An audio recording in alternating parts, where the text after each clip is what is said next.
Greetings and salutations. Welcome to this episode of Playwright Spotlight. Before we begin, smash that like button, subscribe to the channel, leave a comment down below, and share this show with a friend. If you're listening to us on your favorite podcast platform, be sure to leave a 5-star review and subscribe to the channel. My guest today is an actor, dramaturg, and playwright. His plays Pang Spa and Two Stop were awarded the 2022 Los Angeles New Play Project Award and Grant. Two Stop was recently workshopped at the Inkwell Theater, and Pang Spa was a semifinalist for the 2018 O'Neill National Playwrights Conference, Ashland New Play Festival, and Bay Area Playwrights Festival, as well as the final round of Dennis and Victoria Ross Foundation Playwrights Program. He holds an MFA from UC San Diego and is a member of the Dramatists Guild, the Playwrights Union, EST-LA's Playwrights Unit, Chalk Reps Writers Group, Playwrights ThinkTank, and co-founder of EST-LA's Ignite Project. Ladies and gentlemen, please welcome David Johann Kim. Thanks for coming in. Oh, you're welcome. Good to be here. My pleasure. These plays. So I got a couple of questions about this. Sure. So you've got two plays that were both awarded the same award the same year. Were they both submitted at the same time, or was that a requirement that you could submit two plays? That's number one. And then, if I'm not mistaken, Pang Spa just opened and Two Stop is following right back to back. Is that correct? No, Two Stop is going into tech right now. Okay. And tomorrow begins the second week of Pang Spa rehearsals. So Two Stop begins performances on May 2nd, and Pang Spa begins performances on May 16th, and they both run until June 9th. Okay, great. Okay, so let's go back to the original question that I posed first, because then I do want to unpack that. Sure. So was it required to have two plays, or you just said, I've got two plays, I'm going to submit both? No, so people may not know about the LA New Play Project. I certainly don't. Which is, I was awarded this. I was the second year of awarding of that. So now we've passed the third. It's going into the fourth. Okay. And that was developed by an anonymous donor who gave money to develop new plays at small theaters in Los Angeles. Oh, wow. And the playwright, it usually comes from the playwright wanting to apply for it, but the grant and prize have to be applied for by both a playwright and a theater. Okay. And I have two plays that are, both related to the 1992 unrest, which was, is a LA event. So when I heard about LANPP, to be really candid, I just thought that if two theaters applied if a theater applied with one play and another theater applied with another play, I'd be more likely that one of them would be awarded because they're LA plays. Sure, yeah. And we waited, and it turned out, I learned later, that they went through a whole process because their decision committee split on my two plays. So they eventually went into where the funding is for this grant, which, as far as I know, has a number of years left of funding. So people should know about that. Oh, okay. So it's not an ongoing thing. It is ongoing. It's limited funding though. So the original funder, who is anonymous, gave enough. I think when I went to an info session, they thought they had enough for 5 more years. But, I'm sure it's in market, that kind of thing. So they see how it goes. So what happened is, as I was told, is the decision committee split, and they broke and decided we don't know what we're going to do. And then they went and checked whether they could have enough money to give it to two plays. Interesting. So what happened is I got one playwright prize, but the theaters each got separate, their own. They don't split. They got their own. Okay. And so people know, just because it's a great program, and it's fostering new plays, is they have a rule that it's very well organized, is that if a playwright and theater are awarded, they have 18 months to have the first rehearsal from the announcement of the grant. And if the theater doesn't produce it, they won't get their money, but they could transfer their money to another theater to do it. Okay.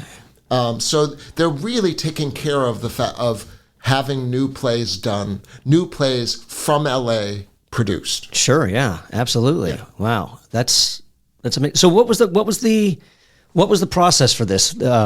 Especially since it's new and people should know about it. What was the whole submission process, and how did it work? So there's a part of the application that is the playwright, the play, the writing about it, writing about yourself, and then there's a whole more complicated application for the theater, which is a budget for the show, a concept for the show, reasons why you wanted to do the show, and history of production. Those are the things that took some time for both for all of us to put together. And I was working with both artistic directors for probably a month of back and forth sort of meetings, and what do I need to do, what do you need to do, kind of stuff. How much did you have to be on them? And then how much did they have to be on you about that to make sure that you were both fulfilling your commitments? My partners in this, Amy Ellenberger of Chalk Rep, who's a founding member, and Tracy Lay, who is the new artistic director of ESTLA, they're both so dedicated and I guess believed in these pieces and thought they would like to do them, but neither could afford to do them without this. They were a big help to me because I'm not that experienced in grant applications, and they've done it before. So hypothetically, had this not come through, your plays most likely would not have been staged, or just not there? There was interest, and there was already some people who had said they would put money in, but we didn't have enough to do them. There's aspects about each that are expensive, so it had gotten enough attention and positive reinforcement that I would have kept going for sure. But getting the LANPP started the ball rolling, which ended up getting us. Both theaters got the Venturous grant, which is the Venturous Theater Fund, which is a national grant, which is amazing. Okay. And as far as I understand it, one of the criteria, not all awardees have to meet this criteria, but one of the things they look at is a theater doing two plays by the same playwright in the same season is something that they're interested in. Okay, but this won't be the same theater. It'll be two different theaters, right? But they're doing them both at Atwater Village Playhouse, and they're actually... Okay, so it's the theater company is who's backing you, but the actual theater is who... Well, the Venturous Fund is awarded both theaters that the funds, equal amount of funds towards both being productions being done simultaneously. Wow, that's what they pitched. Oh, that leads right into where we were going. So, because I don't know many playwrights who can say that I've got back-to-back productions of two separate plays. It's at the same theater. It's amazing. Both we looked at doing it at separate spaces if we had to and all of that, but the concept had always been to do it together, and it was just a lot of time moving around. So we really got to the end of the 18 months of where we had to go. Oh, wow, okay. We had to go. And ESTLA is one of my home theater companies, and Chalk Rep is one. ESTLA, they have a home base at Atwater Village Theater. Okay. And that play is a small set. It is a small environment. It was always meant to be that. So Tracy, the artistic director of ESTLA, always thought her space would be right for that production, even though she considered doing it elsewhere. And sorry if I'm asking a boring question with this one, folks, if you haven't been to there. So I'm familiar with the space. So is it the space to the left, or there's the one that's right to the left, like kind of up front, and then there's like the left and the right. Yeah. So which one is it in? So there's an interesting answer to that, because the front space on the left from the street is the ESTLA space. Got it. And the back space to the left, people often refer to it as the Echo space, because Echo has done a lot of shows. Exactly, yeah. But they're building it so that the entrance to each theater is in that hallway. So 12 feet away from each other, you walk into the set, onto the set from that hallway, and then you're in the space, in the environment. So how connected are these two plays? Or are they completely separate? Or do they kind of flow into each other? There's nothing sequel about these plays at all, but the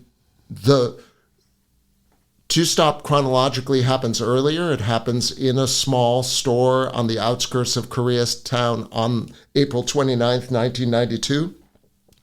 Is this the roof thing? No, it isn't. Okay, it isn't, just curious. But that would be akin, and sure. And that play takes place all in one night. That night, in the store, and the other play takes place 20 years later, a little more than 20 years later, but the family that it concerns is a family who had 3 grocery stores that were destroyed during the LA uprising or riots,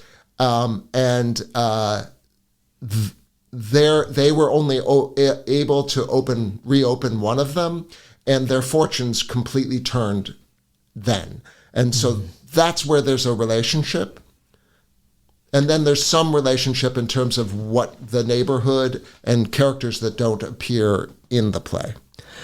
So these are actual true stories of things that happened, or did you just kind of take this instance and put your own story behind it? These are basically refractions of all of the research I did. I came to the subject matter and the time and the event on earlier projects as an actor, and had been there. And when I ventured into this, I had already done a lot of research and just went deeper. So it's based on what happened to many of the merchant families, and it's based on people who went through this, or the experiences of people who went through April 29th through May 4th of 1992 in between K-Town and South LA. But it's not based on any individual. Got it. Understood. All right. So it's one thing to write one play on a particular subject matter. What made you want to do both? What made you want to tell both of these stories relating to this one event? I think that some of it comes from that I was exploring this Korean American family, and I come from a Korean American family, and the story, the world that I created with Pang Spa over many drafts in a number of years and a number of theaters really felt satisfying to me, but felt like I hadn't gotten to explore everything that I wanted to. And when I had the chance to pitch the idea in a new writers group of several plays, and I gave them the choice to pick one. Well, they asked us to pitch 3, and they picked one. They picked this one, and that was the play Two Stop, which is being produced by ESTLA, but it was in the Chalk Rep writers group that I pitched it and wrote it during the pandemic. So you have an interesting background. Are these your first 2 plays ever that you've written? I know you've worked alongside writers and but are these your first 2? These are definitely the first 2 that would be solely me credited. There's been ventures in writing and ventures in writing as an actor. Right. But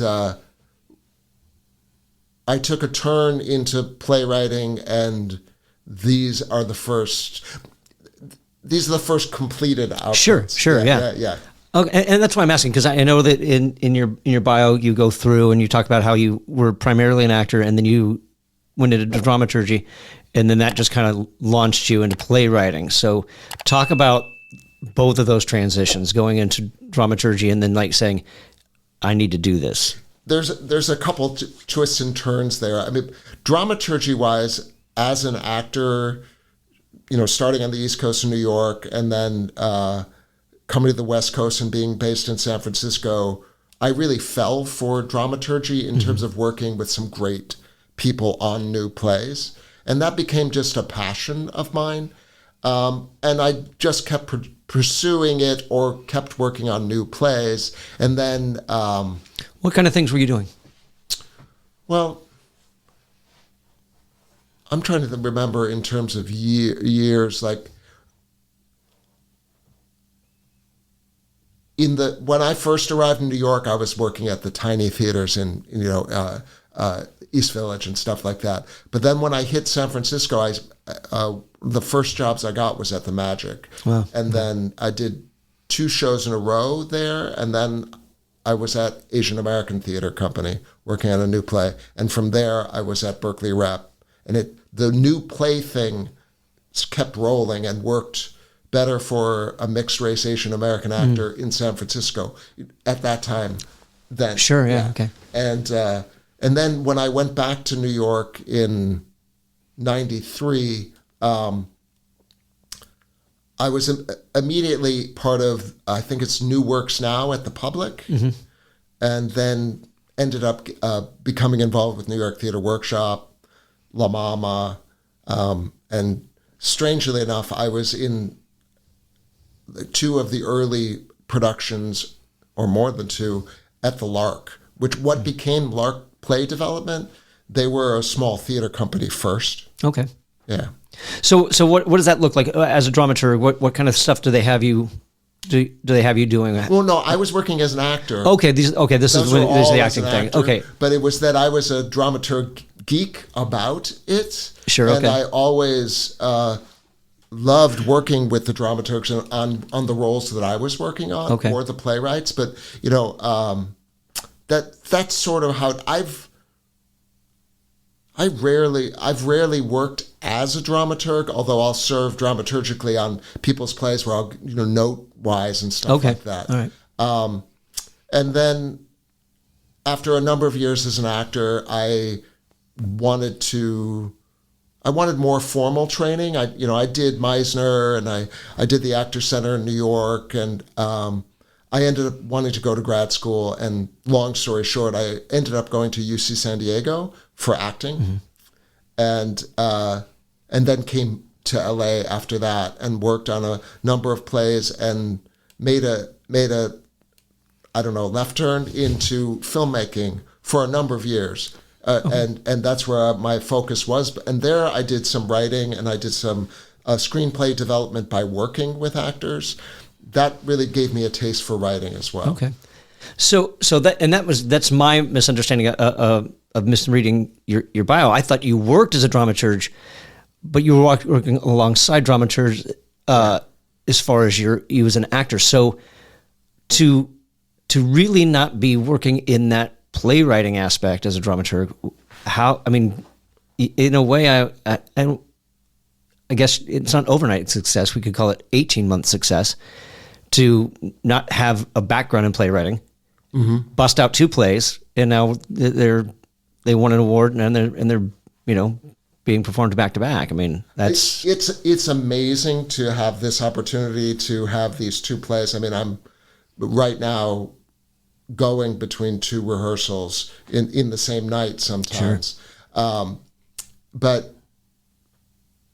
And the plays were developed separately and over a long period of time with a lot of both readings and input, and reaching out to experts to get feedback.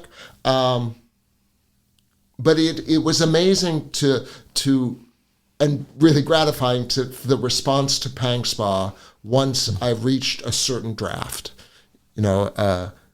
This draft is now 7.7. Okay. Which I don't always do every fraction decimal point. I go there sometimes too. Yeah. Yeah, exactly. Sometimes that deserved 2 decimal points or 3. Yeah. It's funny because that just came up in an interview or 2 ago. Saving as and how you just go through the different renditions and versions that that this is where that is, because you have to, because you might erase something that or you lose track. You lose track. 100%. I just yeah. had one of those. Yeah.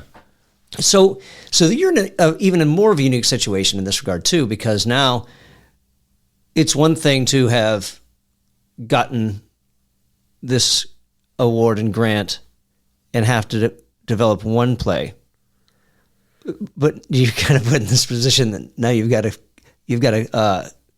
to produce two. Yeah.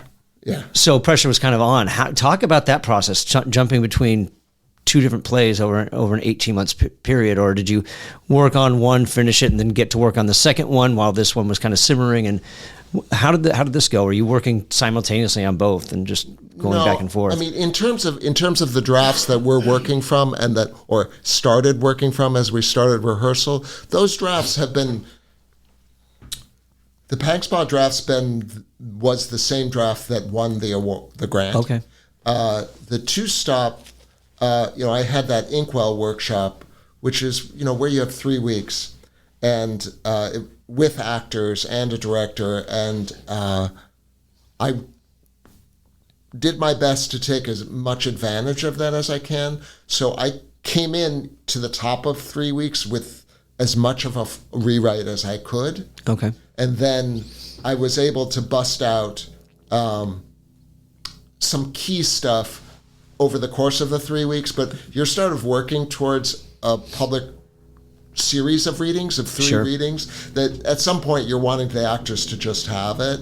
Right, sure. The thing is that Inkwell will do whatever you are wanting, what you're needing for your piece, but there's that pressure of that. Yeah. So talk about that. This is interesting. I'm kind of fascinated by this process okay, so you get director and actor. So how does this how's this workshop work? So you apply and they select a season of workshops that they do, and you have, I think it's 3 weeks of rehearsal. It's about 3 nights a week, 4 hours a night, and then the final week there's more because it's going towards the readings, the public readings. And so you have a chance to do a rewrite and continue to rewrite through the process with actors who you've had a hand in casting. Okay. So basically you come to the table with a draft already? Yeah. Okay. You apply with a draft. And how completed does that draft have to be? I mean, can it be the first draft, or does it have to be kind of like well thought out and somewhat polished? I think that they want a draft that's. I don't know if they accept incomplete drafts. I had a full draft, but I decided that I wanted a new ending. Okay. So I went in with a new ending. How many drafts had you gone through before you came to them with this proposal? I think I was at like 2.5 when I went in, and we finished at 3.5. Okay. Over the course of me doing it before I got there, and then over the course of the rewrites, like scenes. After that first big push, it was mostly little stuff and maybe a scene. Okay. And did you get the ending you wanted? I got it to the point where I felt like it worked, and I was still trying to tweak it a little bit when we finished. And I did that. I've done that a bit in this process as we're going into performance. What didn't you like about the original ending that made you want, or was it just like, I just got to finish, I don't care what it is, I know this isn't I just want to complete it? Or did you get to that point and then once you like heard it or read it, was like, nah, it's not really working? I felt like I reached the punctuation point, but I felt like, there's so many things that could lead to that punctuation point, and that if you dared to allow it to get messy, you might actually find something that's more interesting and more real and more immediate for an audience. And that's what I sought to do. So when you were working with Inkwell, had you already gotten the award? No. Oh, no. Yes. Okay, because I wasn't sure if like that's, Yes, I you know, had. okay. Yeah. All right, just curious. And that was nice to go into that knowing that I was working on it for, you know. Sure, yeah. And I'd imagine that you don't have a choice to be motivated. You've got a deadline. So, you know, sometimes, you know, I always ask, you know, how do you keep motivated? How do you keep writing? And obviously for you, you had a deadline that made you write. But I end up using deadlines a lot. Sure, okay. Ones that you give yourself, or? Usually ones that I end up arranging from the outside, whether it's a reading, you know, at one of the theaters. Sure. No, I've done it for readings that were self-generated, or writers groups are helpful to me because of you become part of a group that you don't want to let down, that you want to bring your best to, because you want a group of people who all want to do that as well. Right. But with Inkwell, I'll tend to spend a long time thinking about something and taking notes and then put the actual writing part of it into a compressed period where I'm under the gun, as it were. And it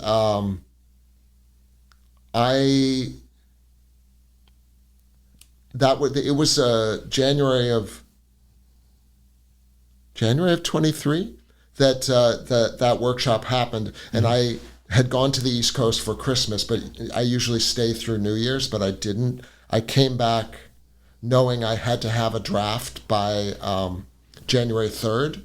So I gave myself like 5 days, and all I did was write.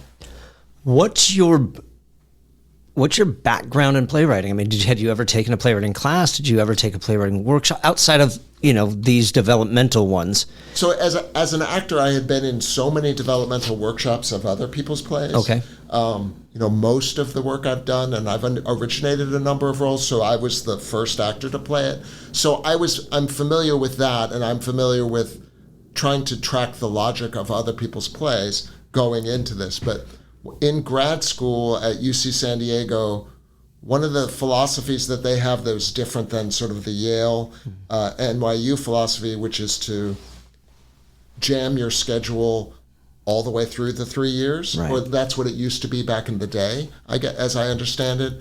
UC San Diego, your third year starts to lighten up as they're preparing you for your showcase and stuff like that. So in my third year, there's only 8 actors per class.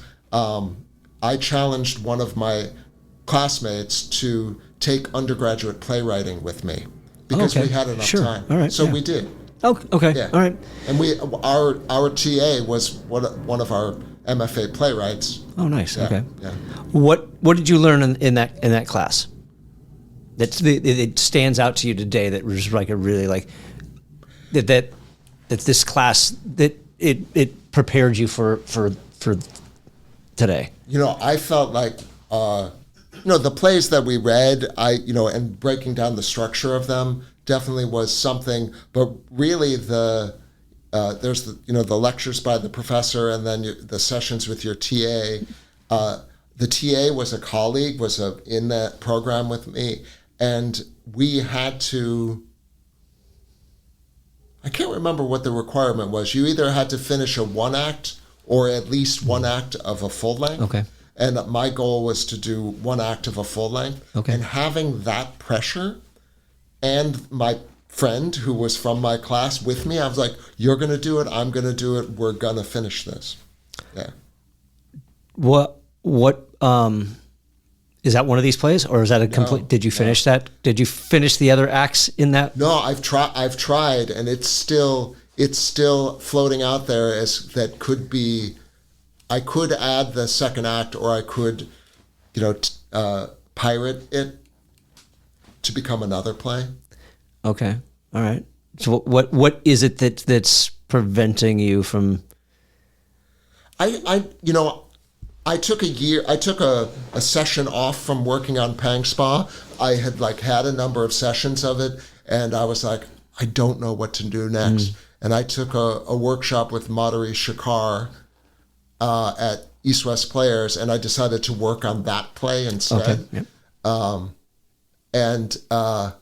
I still couldn't find it. I found like stuff that I really liked, Right. and then I never found a satisfying way to move for where I knew how the second act would develop, and I wondered whether it is just a shorter. Maybe it is just a short multi-scene play. And that's not a criticism by any means. I'm just curious because I mean, almost all of my writing's just like that. You know, it's just like it'll be ready for me when I'm ready. And I just, you know, and I was just curious if there was something specific that stood out to you that's really just like, I'll get to it. I can't quite pinpoint exactly what it is, but you know, I think there's something about it. Yeah, I mean, I was considering whether to say it or not. I feel like there's something about it that has a very 90s aesthetic to it that feels like out of time right now, and I'm not. It feels like I'd be moving more into a period piece, and it wasn't a period piece when I started it. Interesting. Okay. All right. Yeah. I mean, could you modernize it? I suppose? I think it's a shift. It's a shift because it has a real sort of East Village, New York feel to it, and I haven't lived in New York since the 90s. Okay. Yeah. All right. Time to go back to New York for a visit, I suppose. Oh, please, somebody. Well, I mean, at this point, I mean, you might find success with even more success with these two plays, where you might find a nice little New York production if That would be great. at the rate things are going. You know, so how long, if you don't mind me asking, how long ago was this playwriting class? That playwriting class was in 2002. Okay, all right. So 21 years later, or Yeah. 19 years later, if you've been working this for 18 months, and now here we are. Well, I started. I'm pretty sure it is. I started writing Pankspa in 2014. Okay, and there you go. There's nothing wrong with that. I mean, I think there's a screenplay I started in like 98 or 99, and it comes out every once in a while, you know. It is a period piece. It's in the 80s, so there's nothing wrong with that. It's just, and granted, I haven't been back in the 80s for a long time, but it's still it'll get there. It'll get there eventually. One of these days, I'll get it going.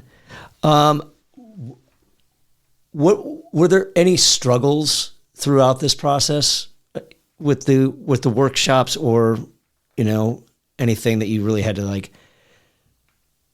not put your foot down on, I suppose. But like, was there anything that was like you had to take a step back and where you were losing more creative control than you would have liked to, or has it just been a really smooth, collaborative, you know? In the partnerships right now are really amazing in terms of the two directors I have, Tracy Lay and Rena Dutt. Very different artists, and yet we really find a way to communicate, and the discussions are, you know, very back and forth. I when you were talking about struggles, you know, there are struggles with drafts that are. Sure. I think of myself as somebody who's not great at killing my darlings. Okay. And yet I have a friend, you know, a colleague who says, no, David can kill his darlings because I've done drastic rewrites. Like I did a really drastic rewrite midway of Two Stop. And it was hard because I kept trying to make something work. And it was maybe the third time that I was like, something allowed me to go, that doesn't work, and to just redo an entire section. What do you think that was? Was it just, is that ego, or was it like you're, you know, and how was that? What made you finally realize, all right, you're right, all right, I gotta. You know, there when you're having stuff read, and you know, a lot of times there can be times when you're having stuff read cold where you have great actors and they lift everything, and They even cover over your mistakes or your problems. Sure. In the same way, you can have drafts and sections that don't work, where you might suspect if they had done it different, if their approach was different, if we had rehearsal. Sometimes it's that, and because I was an actor for a long time, I can get a little bit caught in that, or I can get caught in that. But there's also that you have a sense that it can work, and enough times of it not landing with anybody in, say, sometimes a group of 8 people you respect, none of them lands, or one of them sort of gets it. Right. You start to go, yeah. But then it takes me a while. Like I generally don't make changes right after. I tend to ask people if I can record a reading, because I'll listen to it over and over again. I like to take it on a hike. Okay. But I like to do that also with notes, because I can't always hear notes. Okay. So I'm really better audio. So it's always a thing like, do you guys mind if I record this? Or if I'm in a writer's group, right from the top, I say, I'm mostly going to record stuff. Sure. Are you guys cool with it? Yeah, I think that's a really great approach and a good piece of advice, because when you're getting that note, you start applying what they're saying, and then you kind of stop listening, and you're still like, oh, hang on, and then you're just kind of going through the process of that rewrite or that edit or whatever it is that they're giving you. And they could still be talking, or then you might be getting another note and still be back over here on this other note because it's still driving you nuts. So I think it's a great piece of advice to record those things. And I'm usually get pretty at writing it down too. Oh, sure. Well, not only that. I mean, even if you did write it down, yeah, then it's like, did I miss the context? Did I get everything? Did I get every word? I mean, it happens to me so often that that I don't understand a note fully until the third time I've listened to it. Or definitely, like, I was listening to a note session today from March 26th. And I was like, oh, that's what that meant. Oh, okay. And I probably won't do anything about it for another few weeks. Sure, okay. But, yeah. So... But that's not on those plays. Fair enough. Fair enough. So on that note, as far as we'll say, killing your darlings is not a habit, but are there any other things that you struggle to overcome as a beginning? I shouldn't say beginning playwright, as a newer playwright. That things like I got to get better at this kind of dialogue, or this format, or this structure thing. Anything that you can think of that reoccurs, just out of curiosity? I excuse me. Sometimes it feels like, because I don't have a big body of work, that letting the original idea sit and letting it continue to develop. I mostly do best, or I end up liking what I do the longer I let it stew, and the longer I let it build up to, from ideas to writing. A lot of people talk about writing dialogue, very last, and yeah. I'm not sure how that works. Keep going. Sorry. And yet I'm not a huge structure person. I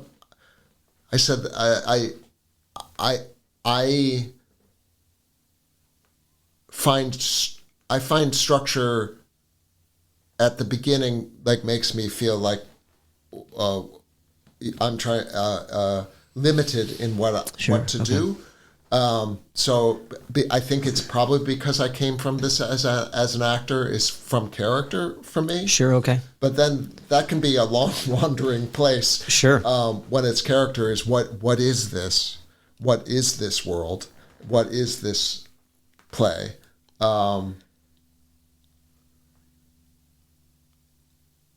So I mean, I think there's that, and there's the not having, if we were all funded, you have the time to work on one piece for long periods of time. Sure. Yeah, but what other challenge? I think, I have a good friend who is very much into structure, and it's very refreshing for us to bang heads about it. And I think that I gain from that. Sure. Yeah. So when you say, I mean, are you writing just scenes and then like kind of, are you not writing linearly? You're just kind of like plugging, when you say you kind of, you're not a fan of structure, you avoid structure.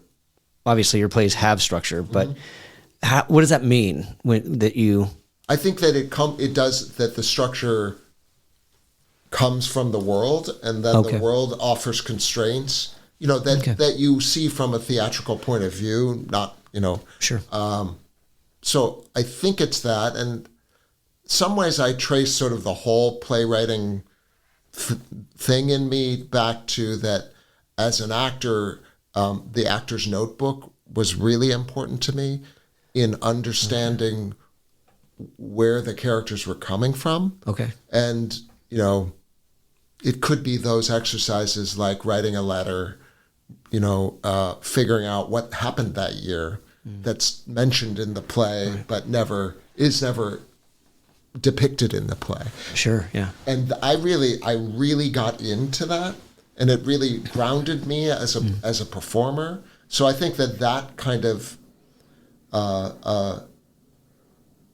those techniques in acting were really attractive to me and drew me in and served me as an actor. So there was that, and then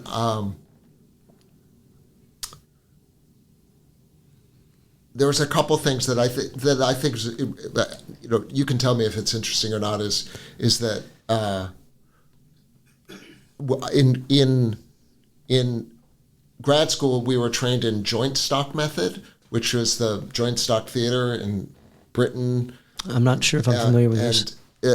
It was a theater company that was completely socialized in the sense there was no leader, but and some great plays came out of there, including it will come to me, Fenn by Carol Churchill. But what their company worked this is a very general way of describing it. They worked as a collective, and when they decided on a subject for a play, they would all go together as a company and interview people around about it. Everybody would, actors, stage managers, every member of the company, but they would bring their interview back in as a performance. Interesting. To the playwright. And then after all of that had happened, everybody would go on the dole, on unemployment, and the writer would have a certain amount of time to write a piece from that. And then they would take it and tour it in the regions for a year. Wow. While they refined it, and then it would land in London. Wow. That kind of interview-based theater was really intriguing to me, and I ended up leading Watts Village Theater Company through one of those processes. But that led me to Mike Lee's process in filmmaking, which made me turn into filmmaking, which, he works with his actors for weeks on end before writing the piece. He creates the characters out of the actors, and it's he still says that there's no script, but there has to be. Sure. Watch Secrets and Lies, and here's an example that I'm sorry. Here's an example that give you a sense of it. There are many actors whose names who have won awards and stuff like that, who say working on his films can be the most gratifying thing, but they can also be the most insecure, because you as an actor are only allowed to know what your character knows. So you don't know how big of a role you have. You don't know what the outcome of the piece is. And there are secrets that happen in the films that you don't find out until it screens. That's pretty fascinating. Yeah. I want to go back because you said there's been this process. You're working with these directors. Talk about that relationship as a playwright who's pretty much constantly. I'm assuming you're constantly there. And how is that working as far as them coming to the table with ideas, or I don't know if they're tweaks, or just curious. Well, with each director for these plays, Tracy, I've worked with before. Tracy played one of the lead roles in an early workshop of it. Okay. So we have a relationship about the play. So she probably has a pretty good, solid foundation about it. If she's also just like a phenomenal actress, so she brings that instinct to the play. But both Tracy and Rena, who is a director, she is an actor, but I don't know her as an actor. We had meetings beforehand to just talk about areas of the play, subjects of the play, backstory of the play, what like with Rena, we had discussions about what's relevant for the actors to start off with, and our concepts. It's really in rehearsal. Then once we get to table work, what it's been, because these plays had started 2 weeks apart, was that I wanted to be there for all of table work, and both of them had. Last week was Pangspot's table work, and they did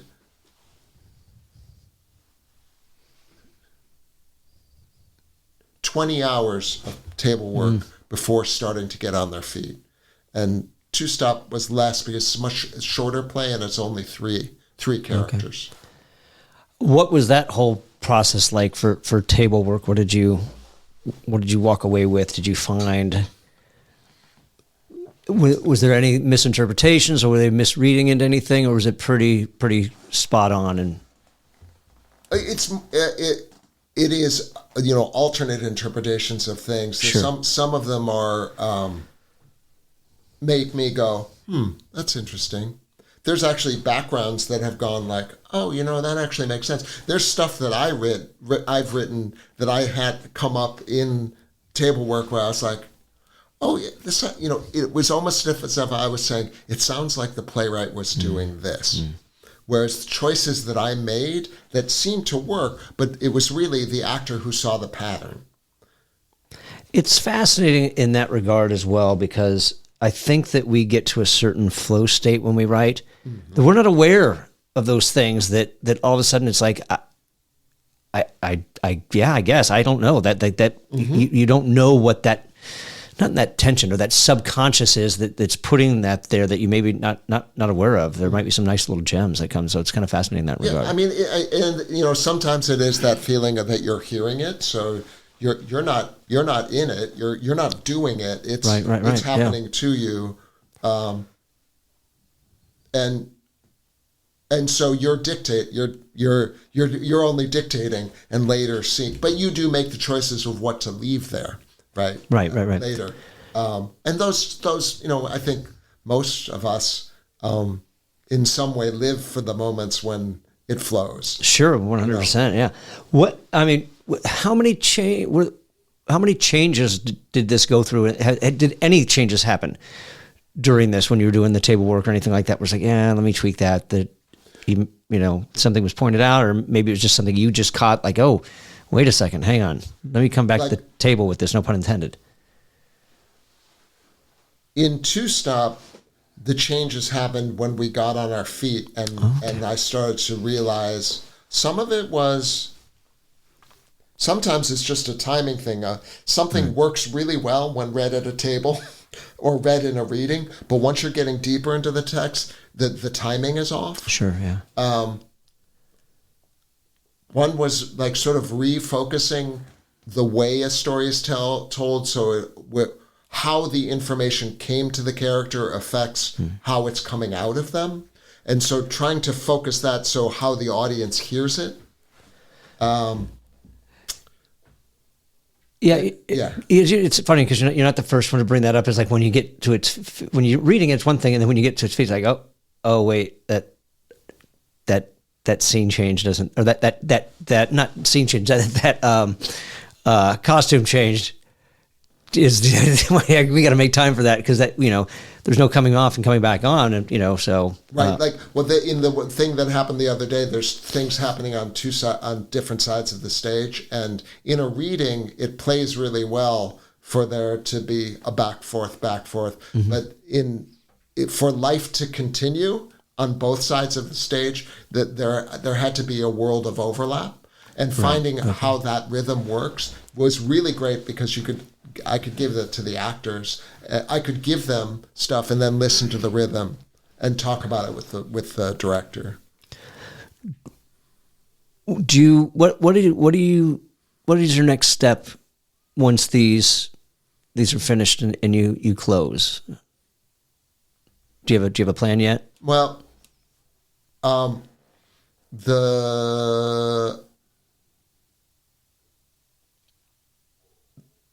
some of it is putting the feelers out for other productions of these plays. Yeah. And then I'm at the end of a year working on a play that I'm trying to determine what to do next. Sure. So there's going to be a workshop of that. It's looking for the opportunities to write and to also have more time to write. Okay. I think that's the biggest part of it that I can imagine beyond the productions. Sure. I wasn't sure if you were going to maybe go for publication or anything like that, or if that's a road you're going for first, or if you're going to try to get some more smaller markets. You're going to just go for a larger market like New York and do an off Broadway or. It's really just the places that would be interested in telling these stories and how these stories are told. I'd be happy to have these published, but that road, I don't know where it lies. In my mind, it lies very, very far east of here. Sure. Where was going to go with that? Sorry, that threw me off.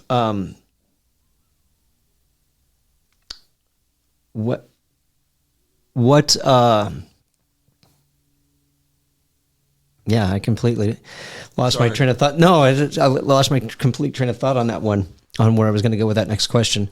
So, have you started new pieces already? Yeah. I have been in the Circle X writers group that's a group where they pick 6 writers, and you get the support of the theater for a year and a mentor and this group. And is this local only? Circle X is local only, although the mentors aren't local. Interesting. And it's called the Evolving Playwrights Group, which is has been going for many years, and they have an application process every year. And I pitched an idea.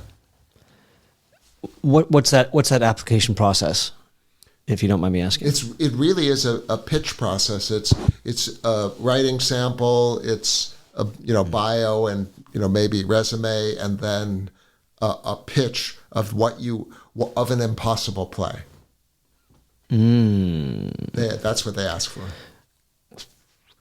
Can you share what makes your play impossible? It involves a huge amount of research and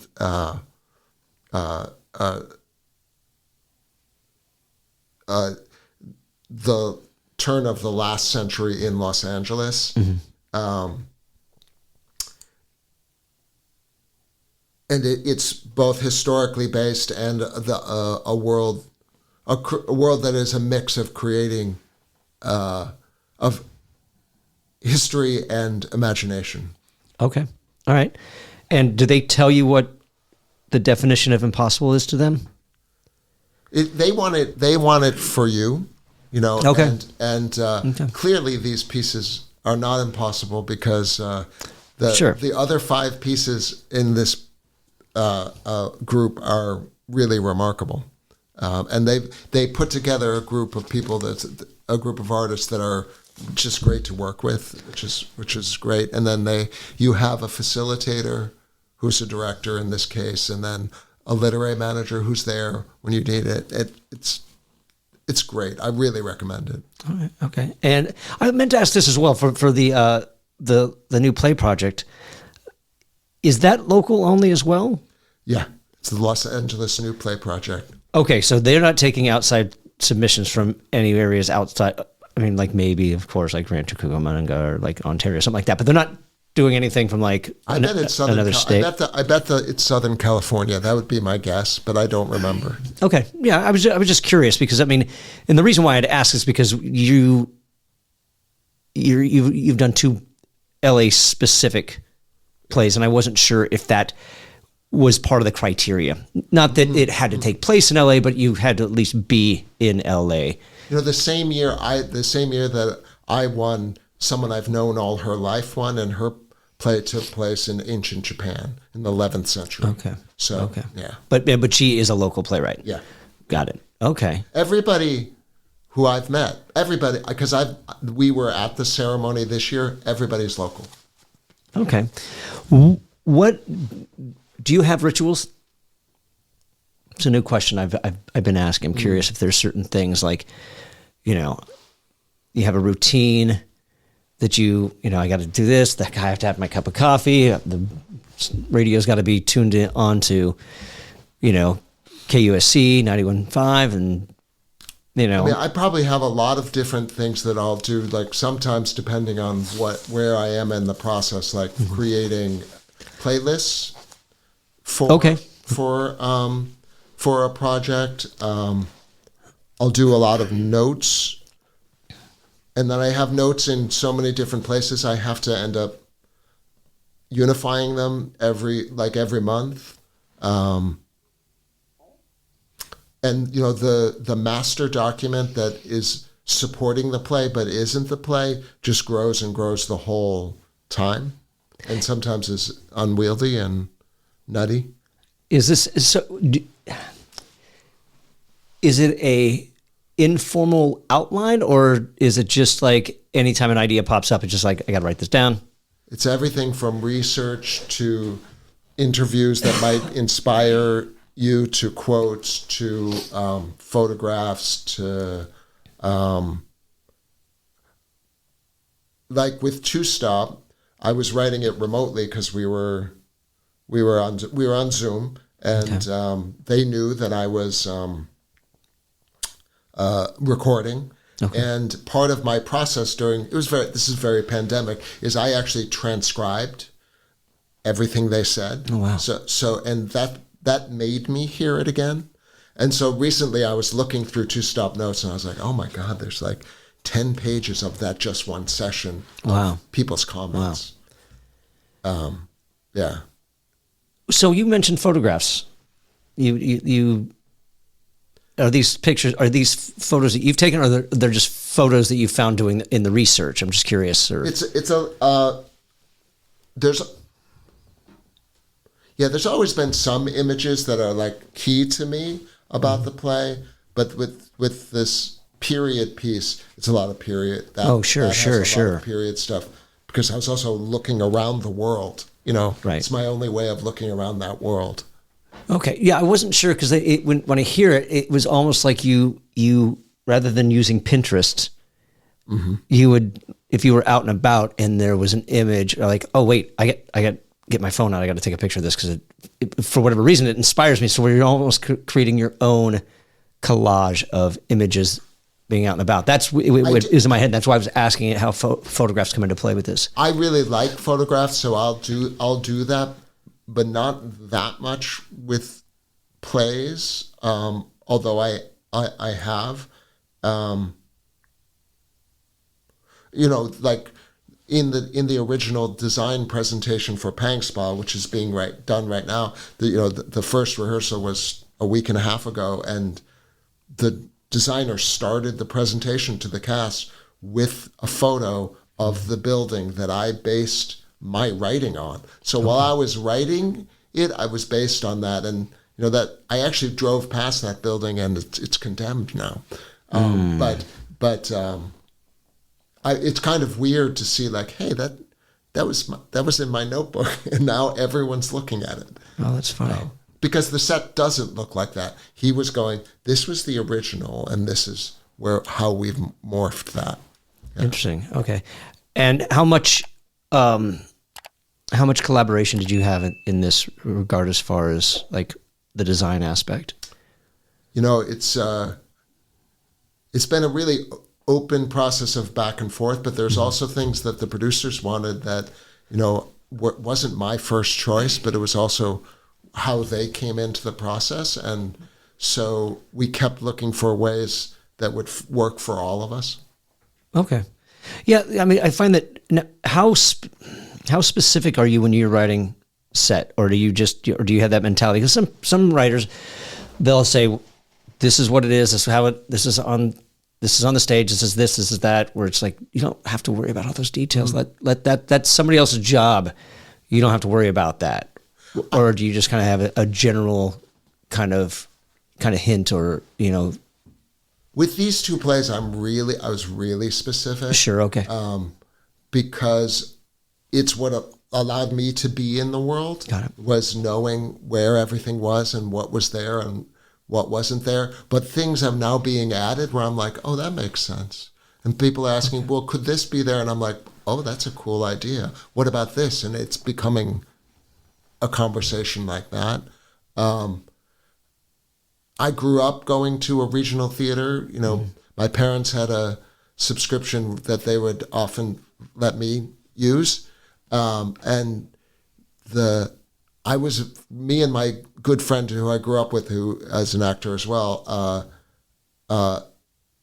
we were so into the hyper-real props that we actually refer to them, to him and I still. I met him when I was 4. But we still refer to them as Studio Arena props, because that means hyper-real to us. What makes a prop a hyper-real? Like Campbell's soup can in Of Mice and Men, a period, okay. And Campbell's soup can in Of Mice and Men, that kind of thing. Got it. Okay. What's talk about the Ignite project. What is this? When Tracy became artistic director for Ensemble Studio Theater LA, I had been part of Playwrights Unit for a long time, and there was other people who, the ESTLA was founded by EST New York people who came out somewhere in the early 90s. And EST is what exactly? Ensemble Studio Theater. Got it. Okay. And it had a number of writers groups, but Tracy wanted to have one that was new and that would launch new pieces. And so she asked 3 of us to brainstorm, and we did for several months. It was Jenny Webb, a well-known playwright in town, Makeda Declet, actress, playwright, and myself. And we, after much time and going back and forth and then presenting ideas to Tracy, we came up with the idea for the Ignite project, which is application only, happens twice a year. We pick 8 writers with pitches for new plays that have not been begun. And the 8 writers go through an 8-week process where 4 writers bring in pieces, their work, 10 minutes of work every other week. Okay. And in the end, we have a presentation with, really excellent actors and directors of a 10-minute section of their play. Some of those plays have already been moved into development at other theaters. Oh, wow. Okay. One that is not allowed to be announced has already won an award. Oh.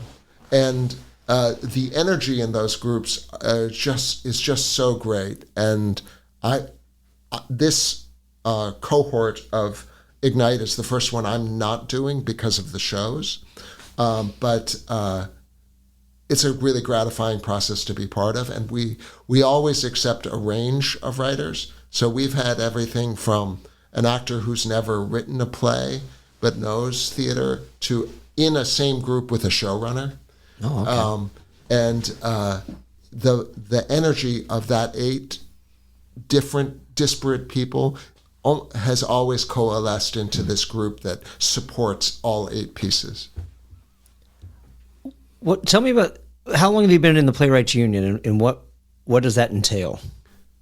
The Playwrights Union, I've been on the outskirts of for a long time because so many strong LA playwrights are part of it, and they were founded.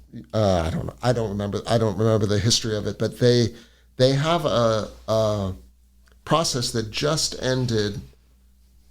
I think it's February, where members agree to start and finish a play in the month of February, shortest month of the year. And then they have this long weekend in March, at the beginning of March, where all of them is read. Notes are given.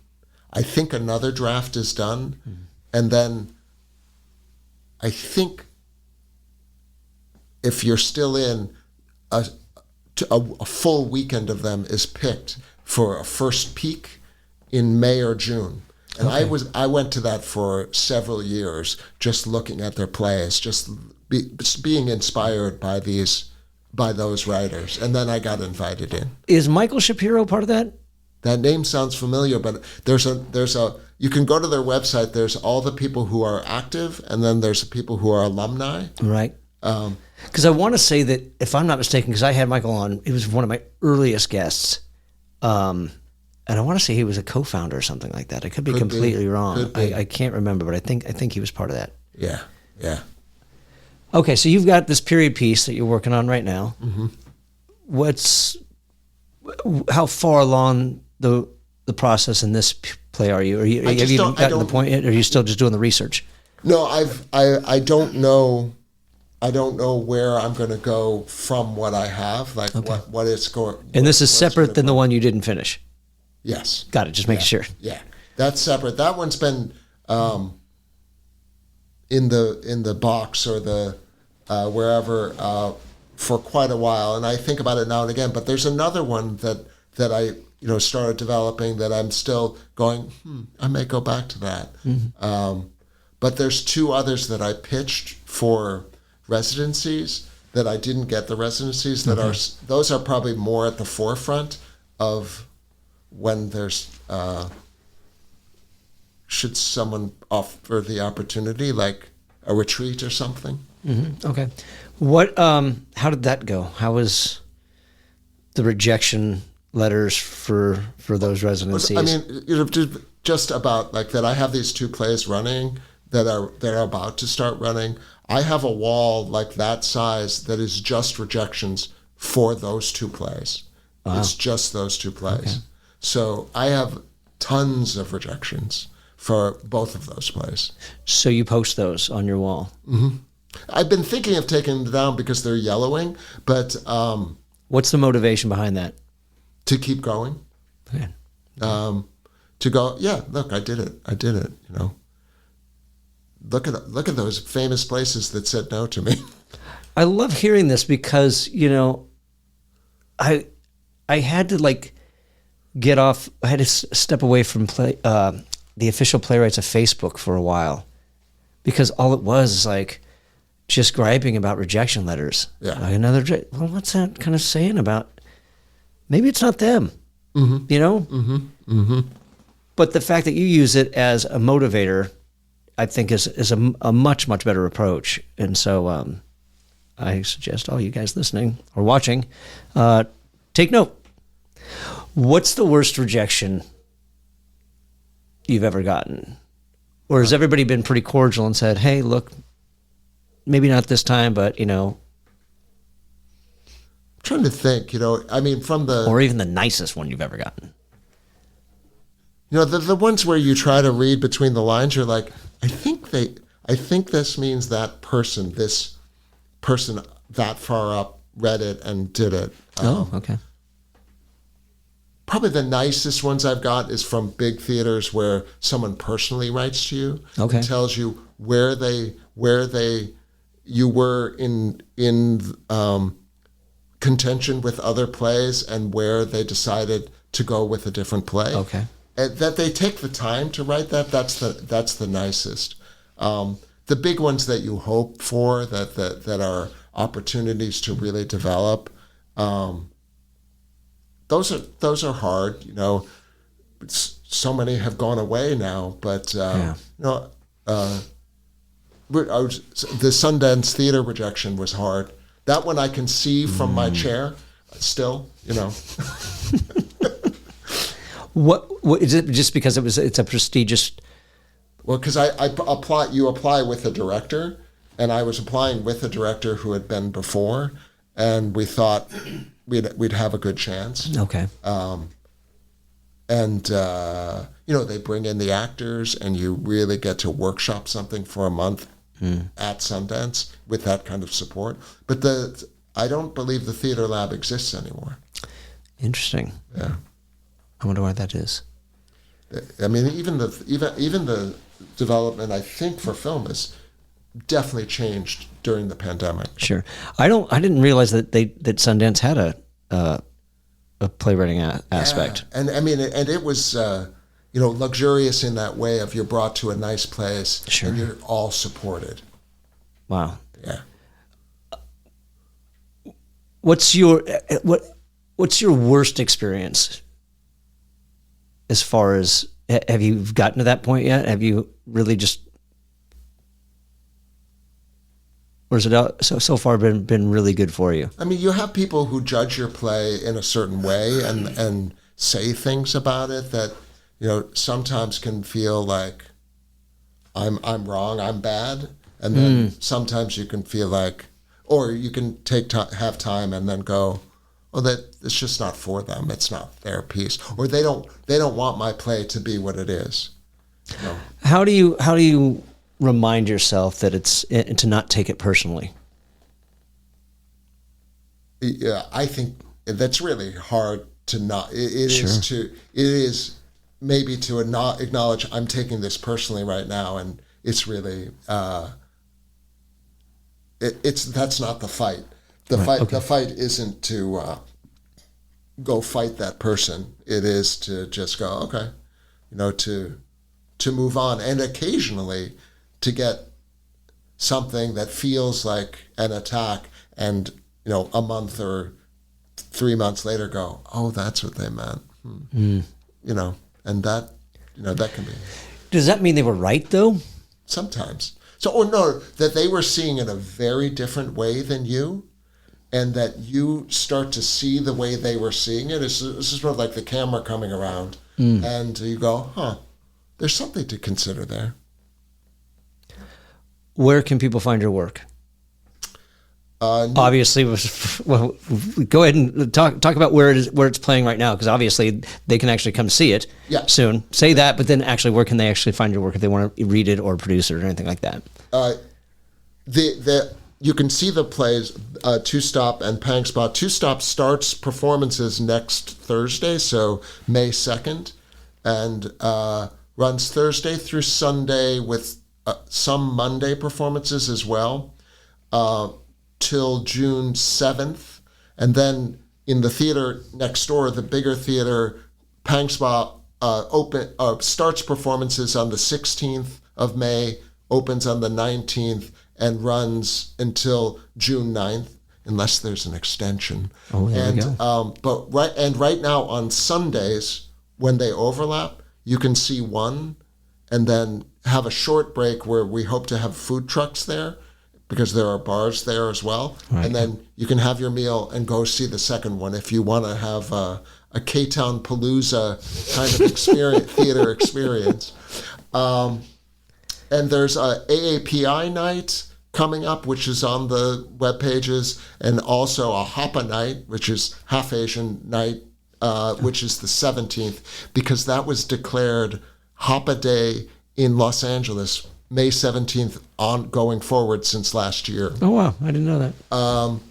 And then I'm on New Play Exchange, and that's probably the easiest place to find my plays. Okay. Yeah. Right. And then are you on the socials? Yes. I'm on Instagram at Johann Kim, and my full name on Facebook, and I don't do the thing that used to be Twitter, although I think I still have a thing. Yeah, I just never connected with it. Yeah. There's something that feels very dark about it to me. So be it. Well, David Johann Kim, thank you for coming onto the Playwright Spotlight. Oh, it's been my pleasure. Had a great time. Thank you. My pleasure. Thank you. Thank you for tuning in to this episode of Playwright Spotlight. Again, smash that like button, subscribe to the channel, leave a comment down below, and share this show with a friend. If you're listening to us on your favorite podcast platform, be sure to leave a 5-star review and subscribe to the channel. And in the meantime, and until we see each other again, keep writing.